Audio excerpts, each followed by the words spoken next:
আমি আলোচ্য বিষয়ে যাওয়ার আগে এক মিনিট আমি অত্যন্ত শ্রদ্ধার সাথে স্মরণ করছি এই মহান সংসদের সাবেক সংসদ সদস্য আমার নির্বাচনী এলাকা জকিগঞ্জ খানাইঘাটের ফরিদউদ্দিন চৌধুরী সাহেব ইন্তেকাল করেছেন। জি, আমরা পত্রিকায় দেখেছি।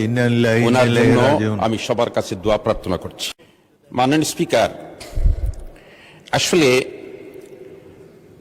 ব্যবসা বাণিজ্যের মাধ্যমে আমাদের অর্থনৈতিক চালিকা শক্তি মজবুত হয়।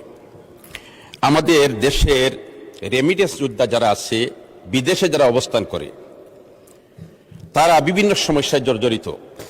একজনের যদি ভিসার মেয়াদ শেষ হয়ে যায়, তাহলে তার পাসপোর্ট রিনিউ করার জন্যে যখন তারা অফিসে দৌড়াদৌড়ি করে, তাদেরকে পূর্ণ সহযোগিতা করা হয় না। এজন্য এই রেমিটেন্স যোদ্ধারা বড় সমস্যার মধ্যে আছে। এই সমস্যার থেকে তাদেরকে মুক্তি দেওয়ার জরুরি পদক্ষেপ নেওয়া একান্ত প্রয়োজন। সাথে সাথে বিদেশে যে সমস্ত আমাদের ভাইয়েরা মৃত্যুবরণ করে, তাদেরকে রাষ্ট্রীয় মর্যাদায় বা রাষ্ট্রীয় করেছে, তাদেরকে দেশে আনার ব্যবস্থা করা হোক।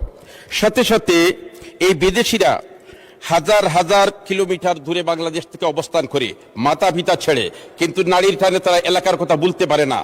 1 বছর 2 বছর 5 বছর পরে যখন তারা দেশে আসে, দেশে আসার সময় বিমানবন্দরে তাদের সাথে দিয়ে সৌজন্যমূলক আচরণ করা হয়। এটা কিন্তু মাননীয় স্পিকার মানানসই নয়। অতএব তাদেরকে আমরা সম্মানের সাথে কিভাবে ব্যবহার করতে পারি, এরকম ব্যবস্থা নেওয়া হোক। ধন্যবাদ মাননীয় স্পিকার।